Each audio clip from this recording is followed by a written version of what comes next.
Got great news. Danielle's back. Nice to see you. Happy Mother's Day. I hope it was nice. I haven't seen you since then. A little belated. Yeah, good. Thank you. It was a delightful day. Let me catch up on what you missed. It was hot. Okay, now it's your turn. Today was so hot. I loved it, but it was a little warm. I came back and was like, whoo!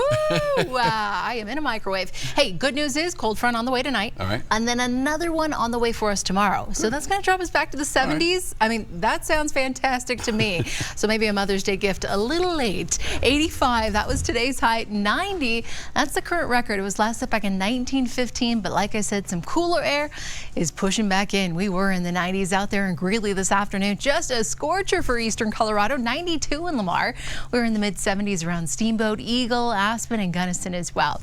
Looking at the climate calendar, not too bad. Yes, a bit warm. A solid 15 degrees above that average. No precipitation, but I am tracking a better chance for a few more storms coming our way over the course of the next couple of days. Cooler air starting to push in. You can see much of the Pacific Northwest. They are going to be looking at cooler than average conditions, and some of that starts to sneak back in here to Colorado. High pressure has been around. That has helped to really ramp up the heat around here. It starts to scoot off to the east, making way for this next storm system.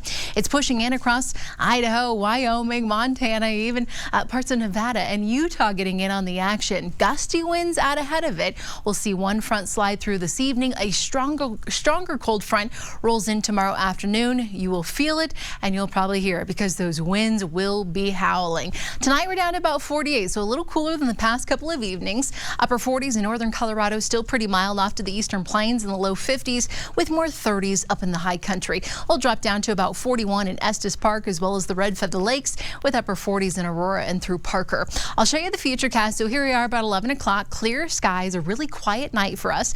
By morning, the sunshine is out. You're saying, all right, not bad. Well, here we go. By the later afternoon, that cold front pushes back in here to the front range. Right there about 3-4 o'clock, you'll feel the winds followed by some scattered showers and thunderstorms. They will be most favorable across northern Colorado into Larimer and Weld counties. We might even see a little bit of snowfall across the high country. We'll be watching that snow level continue to drop tomorrow afternoon.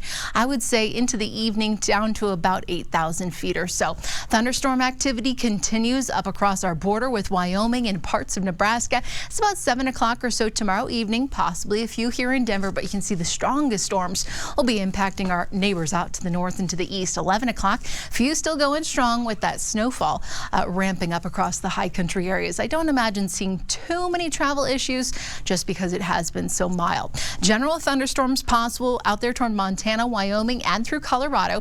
A marginal threat, so if you have friends, family traveling I-80 tomorrow, keep that in mind, and then that slight risk just a bit further to the north. But again, across I-25, I-76, we're just looking at a couple of thunderstorms popping up. Strong winds, upwards of 50 to 60 miles per hour. That will be our biggest threat tomorrow. Nothing but sunshine for the first half of the day, but these numbers a whole lot cooler than where we have been. We'll sit in the 70s for I-25, more 80s and still pretty toasty down there across the southeastern plains, 50s and 60s for the foothills, and then we'll stay in the 70s for the next couple of days. It will be a bit drier on Thursday and Friday. We'll bring back a chance of storms over the weekend, a bit cooler in the 60s, mostly cloudy skies with more rain coming our way early next week. We're back right after this.